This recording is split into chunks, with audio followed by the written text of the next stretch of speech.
दोस्तों जरा सोचो, एक किताब में लिखी जा रही कहानी असली दुनिया में भी किसी के साथ सच में होने लगे। कुछ ऐसा ही होता है हमारी आज की इस कहानी में। ये कहानी है एक ऐसे पिता की जो अपनी खोई हुई बेटी को ढूंढने के लिए निकलता है, मगर उसके साथ वही सब कुछ होने लगता है जो एक आदमी अपनी किताब में लिख रहा होता है। अब ऐसे में क्या वो पिता अपनी बेटी को ढूंढ पाएगा या फिर वो कहीं कहानी में खो जाएगा? चलिए देखते हैं इस मूवी में। दोस्तों ये कहानी काफी अच्छी है, तो इस वीडियो को एंड तक जरूर देखिएगा। तो कहानी शुरू होती है और हम ग्वानिंग नाम के एक आदमी को देखते हैं जो एक अंधेरे वाली जगह पर अपनी बेटी टैंजरिन को ढूंढ रहा था। तभी उसे यहाँ पर एक मॉन्स्टर की तस्वीर बनी हुई दिखाई देती है, लेकिन तभी ग्वानिंग की आंख खुलती है और हमें पता चलता है कि ये सब असल में ग्वानिंग का सपना था। और 6 साल पहले यानी कि जब से ग्वानिंग की बेटी टैंजरिन गायब हुई है, तब से उसे रोज ऐसे ही सपने आते हैं और ग्वानिंग को अपने सपने में एक अजीब सा शहर भी दिखाई देता है, लेकिन उसके बारे में ग्वानिंग कुछ भी नहीं जानता। अब ग्वानिंग एक ट्रक को देखता है और उस पर पत्थर फेंक कर मारने लगता है। यहाँ हम देखते हैं कि ग्वानिंग का निशाना काफी ज्यादा अच्छा होता है और ग्वानिंग बड़ी ही आसानी से पत्थर मारकर उस ट्रक को रुकवा देता है।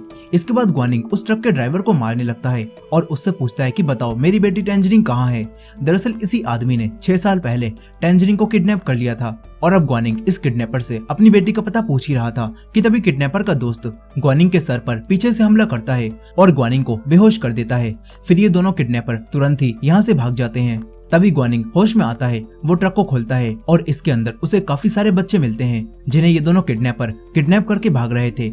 लेकिन इन सारे बच्चों में ग्वानिंग की बेटी टैंजरिन नहीं होती। अब ग्वानिंग इन किडनैप हुए बच्चों को देख ही रहा था कि तभी यहाँ पर पुलिस भी आ जाती है और पुलिस ग्वानिंग को ही किडनैपर समझती है और उसे अपने साथ ले जाने लगती है। तभी ग्वानिंग को फिर से टैंजरिन का सपना आता है जिसमें कोई टैंजरिन को पकड़कर ले जा रहा था। ये देखकर ग्वानिंग घबरा जाता है, उसकी आंख खुलती है और वो पुलिस ऑफिसर से अपनी बेटी टैंजरिन की फोटो वापस लेने के लिए उससे लड़ाई करने लगता है। तभी ग्वानिंग की हथकड़ी भी खुल जाती है और ग्वानिंग अपनी बेटी टैंजरिन की फोटो को लेता है और यहाँ से भागने लगता है। दूसरा पुलिस ऑफिसर ग्वानिंग को पकड़ने आने लगता है। तभी ग्वानिंग को एक कार खड़ी हुई दिखाई देती है जिसके अंदर एक लड़की बैठी हुई थी और वो लड़की ग्वानिंग को अपने पास बुलाती है। ग्वानिंग यह देखकर तुरंत ही उस कार में बैठ जाता है और उस लड़की के साथ पुलिस से बचकर यहाँ से भाग जाता है। अब ये दोनों काफी दूर आ गए थे। यहाँ ये लड़की ग्वानिंग को अपना नाम तुलिंग बताती है। इस लड़की तुलिंग को ग्वानिंग के बारे में सब कुछ पता होता है। साथ ही तुलिंग ग्वानिंग को बताती है कि मैं तुम्हारे उन सपनों के बारे में भी जानती हूँ जो तुम्हें हर रोज आते हैं। ये सुनकर ग्वानिंग हैरान रह जाता है। वो तुलिंग के पास से जाने लगता है। तभी तुलिंग ग्वानिंग से कहती है कि अगर तुम मेरे पास से चले गए तो तुम अपनी बेटी को कभी भी नहीं ढूंढ पाओगे। ये सब सुनकर ग्वानिंग हैरान रह जाता है और वो समझ जाता है कि तुलिंग उसकी बेटी के बारे में भी जानती है। अब ग्वानिंग तुलिंग के साथ चलने के लिए राजी हो जाता है। फिर हम एक लड़के कॉन्वेंग को देखते हैं जो कुछ सैनिकों से बचकर जंगल में भाग रहा था, लेकिन तभी उसके आगे एक बहुत बड़ी खाई आ जाती है और रास्ता खत्म हो जाता है।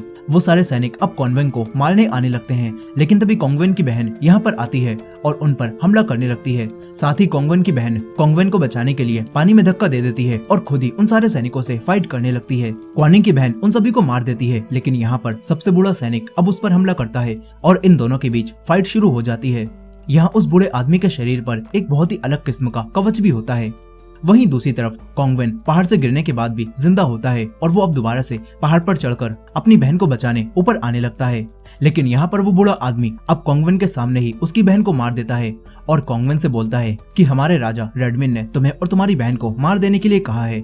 ये बोलकर वो बूढ़ा आदमी हंसता है। यहाँ वो बूढ़ा आदमी भी कॉन्गवेन की बहन से लड़ाई के दौरान घायल हो चुका था और अब कॉन्गवेन को भी उसे हंसता हुआ देखकर बहुत गुस्सा आता है और कॉन्गवेन उस बूढ़े आदमी को मारने लगता है। तभी वो आदमी कॉन्गवेन को अपने हाथ में बना हुआ रेडमिन का निशान दिखाता है और कहता है कि तुम मुझे नहीं मार सकते और अगर तुमने मुझे मार दिया तो रेडमिन तुम्हें जिंदा नहीं छोड़ेगा। लेकिन यहाँ कॉन्गवेन को अब उसकी बातों से कोई फर्क नहीं पड़ता और कॉन्गवेन बिना कुछ सोचे ही उस बूढ़े आदमी को मार देता है। फिर कॉन्गवेन यहाँ से जाने लगता है, लेकिन तभी कॉन्गवेन को उसी मरे हुए बूढ़े आदमी के कवच से एक आवाज सुनाई देती है और ये देखकर कॉन्गवेन हैरान रह जाता है। वो यहाँ से भागता है, लेकिन तभी उसे याद आता है कि चाहे वो कितना भी भाग ले लेकिन रेडमिन तो उसे ढूंढ ही लेगा। ये सोचकर अब कॉन्गवेन रेडमिन के साथ फाइट करने का फैसला करता है और उसके पास उसके शहर में जाने लगता है। तभी उस बूढ़े आदमी के शरीर का कवच खुद ही उतरता है और कॉन्गवेन के शरीर से आकर चिपक जाता है। वो कॉन्गवेन का खून पीने लगता है और यहाँ उस कवच की एक आंख भी निकल आती है और वो कवच अब कॉन्गवेन से बातें भी करने लगता है। यहाँ अब कॉन्गवेन उसी कवच के साथ रेडमिन के इलाके में आ जाता है। वहीं दूसरी तरफ तुलिंग अब ग्वानिंग को अपने साथ अलादीन कंपनी में लेकर आती है। यहाँ तुलिंग ग्वानिंग को उसकी बेटी टैंजरिन जैसी दिखने वाली लड़कियों की कुछ फोटोज दिखाती है। और ग्वानिंग से उसकी बेटी को पहचानने के लिए कहती है। लेकिन यहाँ पर ग्वानिंग ये नहीं पहचान पाता कि इनमें से कौन उसकी बेटी टैंजरिंग है, क्योंकि टैंजरिंग को खोए हुए 6 साल बीत चुके हैं और अब टैंजरिंग काफी बड़ी हो गई होगी। इसी वजह से ग्वानिंग अपनी बेटी को नहीं पहचान पाता। लेकिन तुलिंग ग्वानिंग से कहती है कि तुम इस सब की चिंता मत करो, हम डीएनए टेस्ट से ये पता लगा लेंगे कि इनमें से तुम्हारी बेटी कौन है, लेकिन उससे पहले तुम्हें हमारे लिए एक काम करना होगा। इतना बोलकर अब तुलिंग ग्वानिंग को एक लड़के की वीडियो दिखाती है, जिसमें वो लड़का अपनी लिखी हुई एक स्टोरी सबको सुना रहा था और वो स्टोरी किसी और की नहीं बल्कि कोंगवेन की ही होती है। और यहाँ हमें पता चलता है कि हमने अभी जिस कोंगवेन को देखा था उसकी सारी जिंदगी असल में एक कहानी में चल रही है और उस कहानी को ये लड़का ही लिख रहा है। अब यहाँ ग्वानिंग उस लड़के की स्टोरी को सुनता है और ग्वानिंग को पता चलता है कि ये लड़का तो जो स्टोरी सुना रहा है वही तो मेरे सपने में आती है। ये जानकर अब ग्वानिंग काफी हैरान रह जाता है। उसे कुछ भी समझ नहीं आता कि आखिर एक लड़के की लिखी जा रही कहानी उसके सपनों में कैसे आ सकती है। यहाँ अब वो लड़का भी अपनी स्टोरी को आगे बढ़ाता है और कहता है कि जब कोंगवेन रेडमिन के शहर में पहुंचा तो रेडमिन के सर में अचानक से दर्द होने लगा और रेडमिन जमीन पर गिर गया। यहाँ हम देखते हैं कि वो लड़का अपनी स्टोरी में जो रेडमिन नाम के उस राजा के बारे में बता रहा होता है। वही सारी चीजें अलादीन कंपनी के सीईओ लीमू के साथ भी रियल लाइफ में होने लगती हैं और लीमू यहाँ पर बेहोश हो जाता है।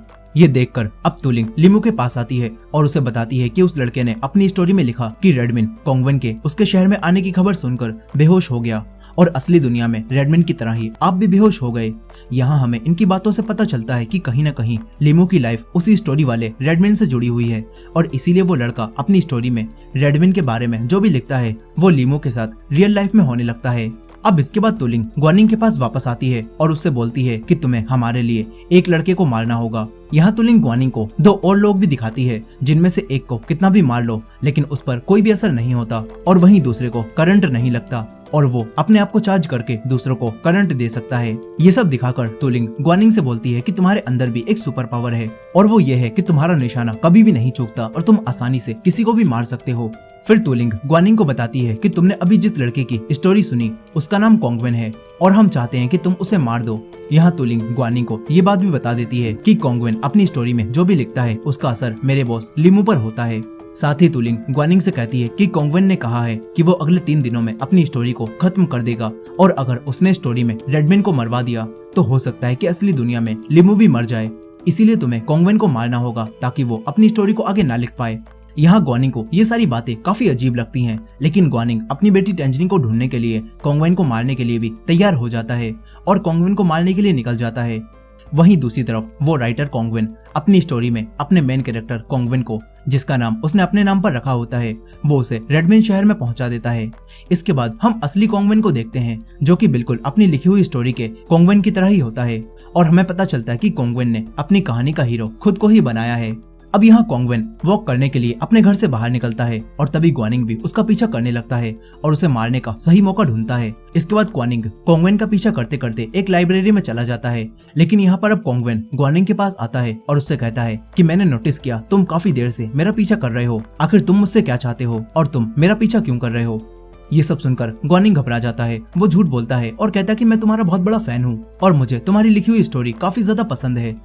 ये सारी बातें सुनकर कोंगवेन काफी खुश होता है और ग्वानिंग को बताता है कि मेरी इस स्टोरी में अब मैं बिहानफेंग नाम का एक कैरेक्टर भी ऐड करने वाला हूँ।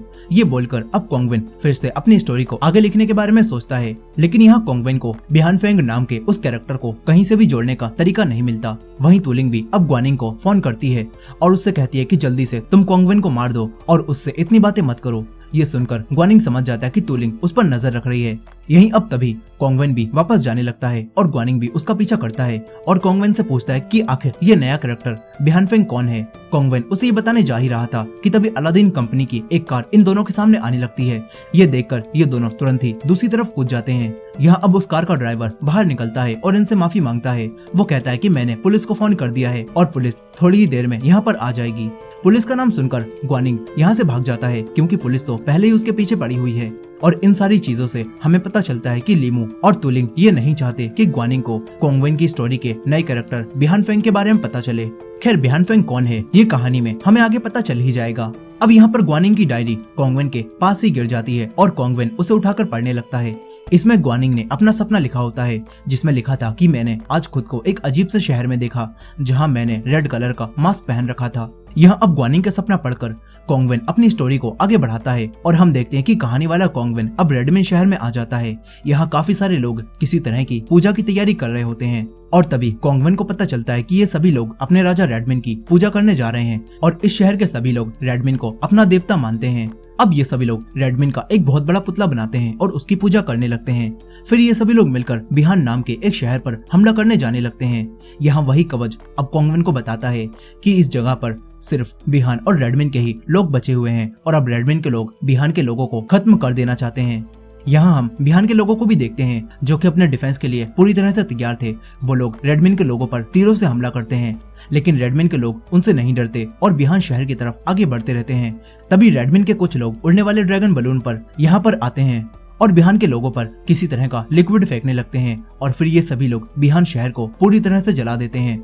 रेडमिन शहर के लोग बिहान के लोगों को पूरी तरह से खत्म कर देते हैं। यहाँ कोंगवेन ये सब देखकर काफी हैरान था। उसे कुछ भी समझ नहीं आ रहा था कि ये सब क्यों हो रहा है। वो काफी डरा भी होता है। अब तभी उसे एक अजीब से हॉर्न की आवाज आती है और तभी यहाँ पर रेडमिन के सैनिक आ जाते हैं जिन्होंने रेड कलर का मास्क पहन रखा था और सभी आम लोग उन्हें देखकर झुकने लगते हैं। इस तरफ स्टोरी के बाहर अब ग्वानिंग जब सोकर उठता है तो तभी उसके पास तुलिंग आती है और ग्वानिंग को कोंगवेन को न मारने की वजह से काफी बुरा पीटती है और ग्वानिंग को काफी टॉर्चर भी करती है। लेकिन तभी यहाँ पर कोई आता है। ग्वानिंग दरवाजा खोलता है तो वो देखता है कि ये तो कोंगवेन है। कोंगवेन उसकी डायरी को वापस लौटाने आया था।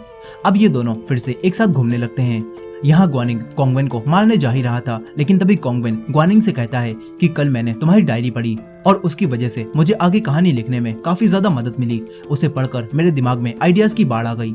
यहाँ कोंगवेन ग्वानिंग से पूछता है कि आखिर तुमने अपनी डायरी में मेरी वही कहानी कैसे लिख रखी है जो कि मैं लिख रहा हूँ। इस पर ग्वानिंग अब कोंगवेन को बताता है कि मुझे तुम्हारी लिखी जा रही कहानी से मिलते जुलते ही सपने आते हैं और मैंने वही सारे सपने अपनी डायरी में लिख रखे हैं। यहाँ अब ग्वानिंग बार बार कोंगवेन को मारने की कोशिश करने लगता है, लेकिन हर बार कोंगवेन कोई न कोई ऐसी बात करता है जिससे ग्वानिंग कोंगवेन को नहीं मार पाता। फिर कोंगवेन ग्वानिंग को बताता है कि मैंने कई साल पहले लाइब्रेरी में एक बुक पढ़ी थी और तभी से मैंने नॉवल लिखना शुरू करा और मुझे अब ये नॉवल लिखते लिखते 6 साल हो गए हैं। यानी कि जब से टैंजरिन गायब हुई है तभी से ही कोंगवेन ये स्टोरी लिख रहा है। और ये सब सुनकर अब ग्वानिंग हैरान रह जाता है। वो कोंगवेन से कहता है कि आखिर तुमने 6 सालों में अपनी इस कहानी को पूरा क्यों नहीं लिखा।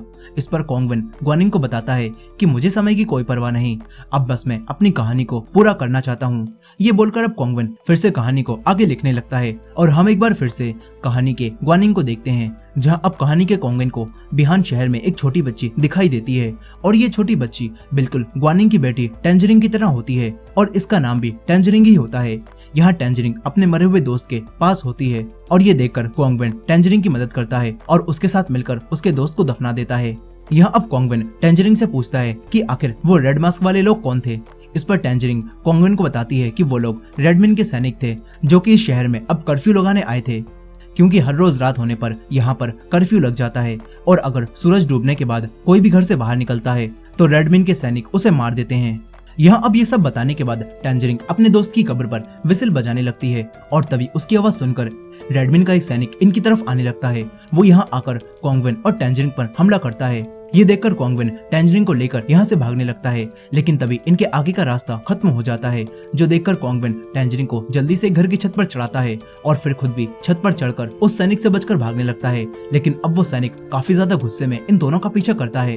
तभी कोंगवेन मौका मिलते ही कुछ घास को अपनी पीठ पर बांध लेता है ताकि उस सैनिक को ऐसा लगे कि टैंजरिन कोंगवेन के साथ है और यहाँ पर कोंगवेन टैंजरिन को भगा देता है और सैनिक भी चकमा खाकर कोंगवेन का ही पीछा करने लगता है। वो कोंगवेन को पकड़ लेता है और कोंगवेन की पीठ पर लगी हुई घास को टैंजरिन समझकर उसे पकड़ता है, लेकिन तभी उसे पता चलता है कि कोंगवेन ने उसे धोखा दिया है। सैनिक ये सब देख ही रहा था कि तभी कोंगवेन उस सैनिक पर हमला करता है और कोंगवेन के हमले से सैनिक का थोड़ा सा मास्क कट जाता है, जिससे हमें पता चलता है कि इस रेड मास्क के पीछे कोई इंसान है। अब वो सैनिक इस सब से काफी ज्यादा गुस्से में आ जाता है और वो कोंगवेन को मारने वाला होता है, लेकिन तभी यहाँ पर टैंजरिन उसके सामने आती है और उस सैनिक को रोक लेती है। यहाँ वो सैनिक भी अब टैंजरिन को काफी गौर से देखता है और उसकी तरफ आने लगता है, लेकिन तभी यहाँ पर रात हो जाती है और वो सैनिक अचानक से यहीं पर जम जाता है और हिल भी नहीं पाता। ये देखकर कोंगवेन टैंजरिन को लेकर भागने लगता है। इस तरफ असली दुनिया में अब कोंगवेन कहानी लिखना बंद कर देता है और तभी ग्वानिंग छुपकर कोंगवेन के पत्थर मारने लगता है ताकि कोंगवेन मर जाए और पत्थर लगने से कोंगवेन बेहोश भी हो जाता है।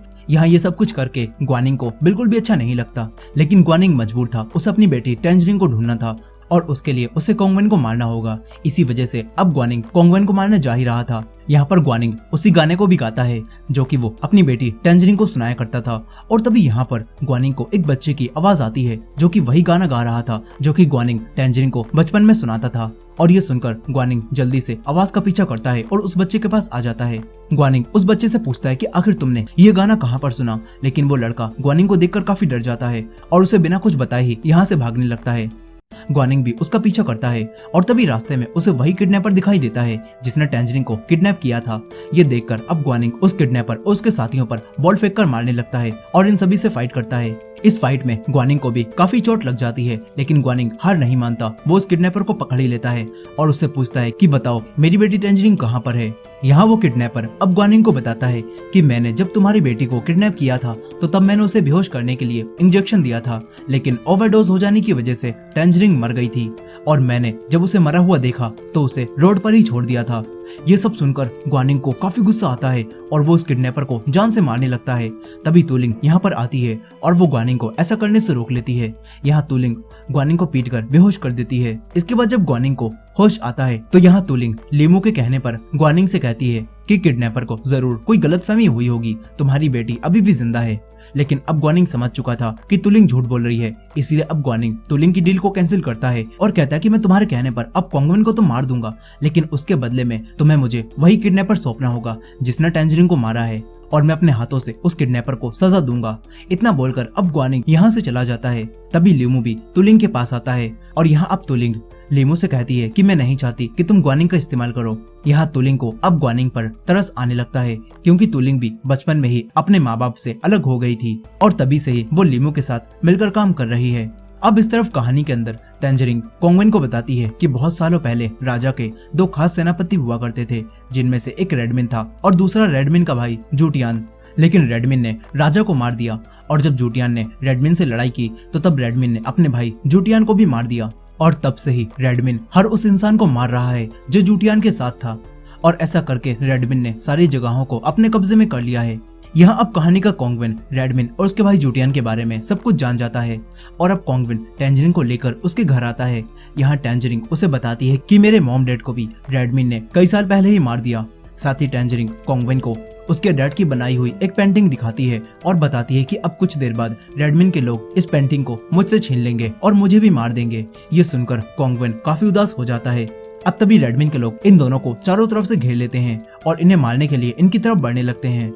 वहीं असली दुनिया में ग्वानिंग भी कहानी से बाहर वाले कोंगवेन के पास आता है। यहाँ अब कोंगवेन ग्वानिंग से कहता है कि मुझे मरने से डर नहीं लगता, लेकिन अब बस मैं अपनी कहानी को पूरा करना चाहता हूँ।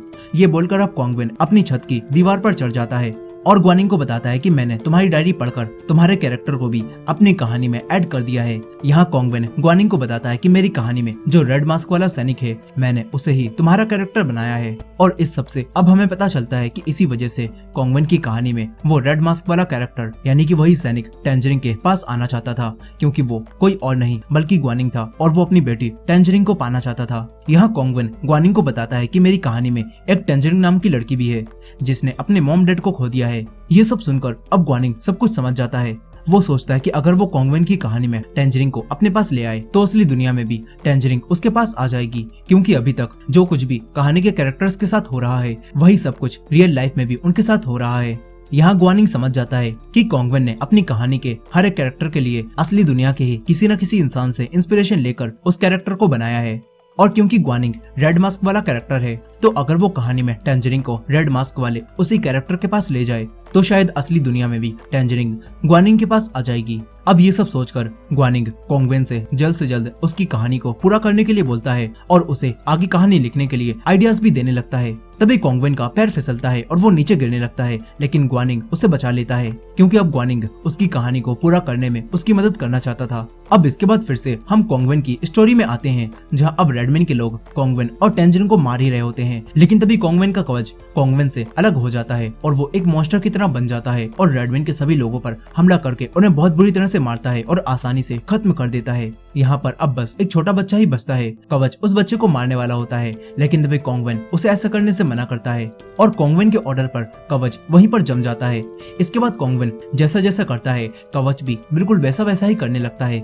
इस सबसे कोंगविन ये समझ जाता है कि कवच ने उसका खून पिया है और इसी वजह से कोंगविन अब कवच को कंट्रोल कर पा रहा है। और ये सब देखकर कवच भी हैरान रह जाता है और कहता है कि 400 सालों में पहली बार किसी ने मुझे काबू किया है। अब इसके बाद कोंगविन दोबारा से कवच को अपने शरीर पर पहन लेता है और रेडमिन के किले में जाने लगता है। इस तरफ असली दुनिया में ग्वानिंग कोंगविन के डैड और लीमू की एक फोटो को देखता है और पूछता है कि ये कौन है। इस पर कोंगविन बताता है कि ये मेरे डैड हैं और इनके साथ जो खड़े हैं वो इनके बिजनेस पार्टनर लीमू हैं।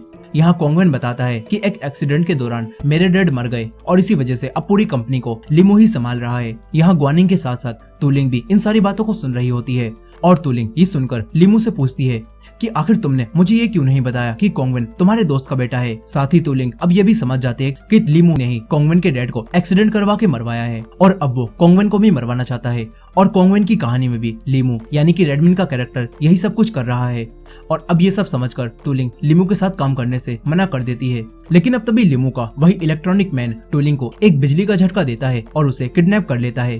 इसके बाद इलेक्ट्रॉनिक मैन और उसका साथी कोंगविन और ग्वानिंग का पीछा करने आने लगते हैं। यहीं अब कोंगविन फिर से अपनी कहानी को आगे लिखता है और हम फिर से कोंगविन की स्टोरी को देखते हैं, जहां अब कोंगविन टैंजरिन के साथ रेडमिन के किले में आ जाता है। यहाँ पर रात के समय में रेडमिन के सारे सैनिक स्टैचू बन गए होते हैं और ये देखकर कोंगविन समझ जाता है कि रेडमिन ने इसी वजह से रात के समय में हर जगह कर्फ्यू लगा दिया है ताकि रात में कोई भी घर से बाहर ना निकले और ये सच्चाई कोई भी ना जान पाए कि रात के समय में उसके सैनिक स्टैचू बन जाते हैं। इधर असली दुनिया में इलेक्ट्रॉनिक मैन और उसका साथी दोनों कोंगविन को ढूंढते हुए उसी लाइब्रेरी में आ जाते हैं। यहाँ ग्वानिंग कोंगविन को बचाने के लिए उन दोनों से फाइट करता है। ग्वानिंग इन दोनों पर बॉल फेंक कर मारता है और इन दोनों से फाइट करने लगता है।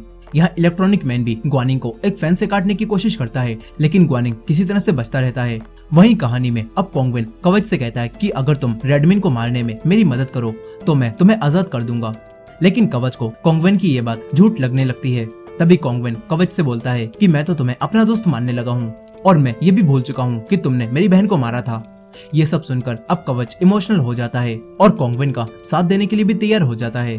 इस तरफ रियल लाइफ में इलेक्ट्रॉनिक मैन ग्वानिंग को बिजली का झटका देने लगता है लेकिन तभी ग्वानिंग उसका हाथ पकड़ लेता है और अब इलेक्ट्रॉनिक मैन को खुद ही झटका लग जाता है क्योंकि ग्वानिंग ने इस बार रबर का ग्लव पहना होता है।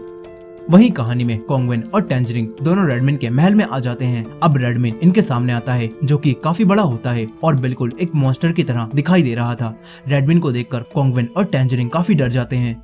इस तरफ ग्वानिंग भी अब लीमू के दूसरे भेजे हुए उसी गुंडे को भी मारने लगता है लेकिन तभी वो लड़का किसी तरह का इंजेक्शन अपने आप को लगाता है जिससे उसके अंदर की स्ट्रेंथ और बढ़ जाती है और अब वो ग्वानिंग को पीटने लगता है। तभी तुलिंग को भी होश आता है और वो खुद को आजाद करा लेती है। तुलिंग लाइब्रेरी में आकर उस लड़के को पीटने लगती है। तभी ग्वानिंग भी दोबारा से खड़ा होता है और वो दो बॉलों को एक साथ लड़के की तरफ फेंक कर मारता है जिससे वो लड़का एक बॉल से तो बच जाता है लेकिन दूसरी बॉल उसके तेजी से लगती है और वो लड़का यहीं पर बेहोश हो जाता है।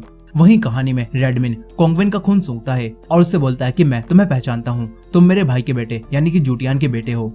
ये बात सुनकर कोंगविन भी हैरान रह जाता है, उसे भी इस सच के बारे में नहीं पता था और अब ये जानकर कोंगविन को भी काफी गुस्सा आता है कि रेडमिन ने ही उसके डैड को मारा है। यहाँ अब रेडमिन कोंगविन को एक पेड़ के पास लेकर आता है। तभी टैंजरिन कोंगविन को बताती है कि अगर हम लोग रेडमिन के सर पर लगी हुई तलवार को निकाल दें तो रेडमिन मर जाएगा। यही रेडमिन कोंगविन को बताता है कि मैंने तुम्हारे डैड को इसी जगह पर मारा था और उन्हें इसी पेड़ के नीचे दफनाया है। ये सब जानकर कोंगविन काफी उदास हो जाता है और फिर कवच के साथ मिलकर रेडमिन पर हमला करने लगता है लेकिन रेडमिन इन दोनों पर ही काफी ज्यादा भारी पड़ता है और वो इन दोनों को काफी बुरा पीटता है। यहाँ पर कवच रेडमिन के दोनों सींग काट देता है और कोंगविन भी तलवार से रेडमिन पर हमला करने की कोशिश करता है पर रेडमिन उससे बच जाता है। यहाँ अब रेडमिन कोंगविन को पकड़ लेता है लेकिन तभी कवच किसी तरह से रेडमिन का हाथ काटकर कोंगविन को बचा लेता है मगर अब रेडमिन कवच को पकड़कर उसे पूरी तरह से तोड़ देता है और उसका चूरा बनाकर उसे खत्म कर देता है। फिर रेडमिन कोंगविन को भी मारने लगता है मगर तभी टैंजरिन फिर से अपनी विसिल बजाने लगती है और रेडमिन से कहती है कि मेरे डैड ने कहा था कि जब भी मैं ये धुन बजाऊंगी तो मेरे डैड मुझे बचाने आ जाएंगे। ये सुनकर रेडमिन को काफी गुस्सा आता है और वो टैंजरिन को अपने पेट के अंदर रख लेता है। इस तरफ कोंगविन ये सारी कहानी आगे लिख ही रहा था लेकिन तभी लीमू का एक आदमी उस पर हमला कर देता है जिससे कोंगविन काफी ज्यादा घायल हो जाता है। ग्वानिंग और तुलिंग कोंगविन को तुरंत ही हॉस्पिटल लेकर आते हैं।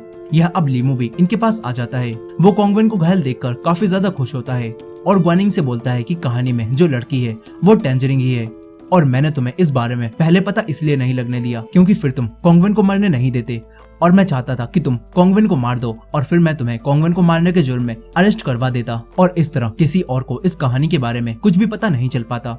ये सब सुनकर अब तुलिंग को काफी गुस्सा आता है और वो लीमू को पीटने लगती है और ग्वानिंग से कहती है कि कोंगवेन की कहानी को अब तुम पूरा करो। यहाँ पर अब ग्वानिंग खुद ही उसकी कहानी को आगे लिखने लगता है और हम कहानी में फिर से जाते हैं जहाँ टैंजरिंग रेडमिन के पेट में ही वो विसिल बजा रही होती है। तभी यहाँ पर वही रेड मास्क वाला सैनिक आ जाता है जो असल में ग्वानिंग का ही कैरेक्टर था और उसके मास्क पर कट भी लगा होता है जो कि कोंगवेन ने ही मारा था। अब यहाँ कहानी में ग्वानिंग रेडमिन पर एक गन से हमला करने लगता है जिससे रेडमिन काफी ज्यादा घायल हो जाता है। फिर रेडमिन और ग्वानिंग के बीच फाइट शुरू होती है और यहाँ पर जैसे ही ग्वानिंग की गन में गोलियां खत्म होती हैं तो तभी रेडमिन ग्वानिंग के ऊपर हमला कर देता है और ग्वानिंग को काफी बुरा पीटता है। तभी ग्वानिंग कोंगवेन से रेडमिन के सर पर लगी हुई तलवार को निकाल देने के लिए कहता है और तभी कोंगवेन के हाथ पर उसका कवच दोबारा से चिपक जाता है क्योंकि वो कवच अभी भी थोड़ा बहुत जिंदा था। अब वो कवच कोंगवेन को पेड़ के ऊपर ले जाने लगता है। यहाँ रेडमिन के काफी ज्यादा मारने पर भी ग्वानिंग हार नहीं मानता और वो रेडमिन से फाइट करता रहता है। वहीं कोंगवेन भी रेडमिन के सर पर लगी हुई तलवार को पकड़ता है और लटक जाता है। वो उसे निकालने की काफी कोशिश करता है और ये देखकर रेडमिन कोंगवेन को पकड़ने लगता है। तभी ग्वानिंग रेडमिन के हाथों पर कट मारता है और उसे ऐसा करने से रोकता है और फिर कोंगवेन और ग्वानिंग दोनों मिलकर रेडमिन के सर पर लगी हुई उसी तलवार पर लटक जाते हैं और रेडमिन को 2 हिस्सों में काट देते हैं जिससे रेडमिन अब यहीं पर मर जाता है और टैंजरिंग भी जिंदा बच जाती है।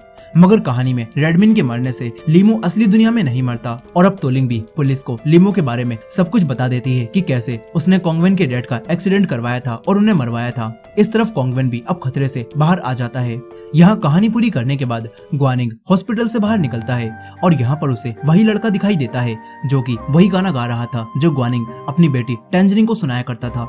और यहाँ पर उस लड़के के साथ एक छोटी बच्ची भी होती है। ग्वानिंग उस बच्ची को देखकर दोबारा से अपना गाना गाने लगता है और तभी वो लड़की ग्वानिंग की तरफ मुड़ती है और ये सीन यहीं पर कट होता है और हम फिर से कहानी के अंदर जाते हैं जहाँ पर कोंगवेन की स्टोरी में अब टैंजरिंग उसी रेड सैनिक का मास्क उतारती है और ये रेड सैनिक ग्वानिंग ही होता है और इस तरह ये पिता अपनी बेटी से कहानी और रियल वर्ल्ड दोनों में मिल जाता है।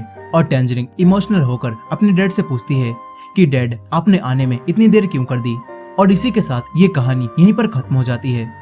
सो दोस्तों ये थी इस मूवी की फुल स्टोरी। आई होप कि आपको ये स्टोरी पसंद आई होगी।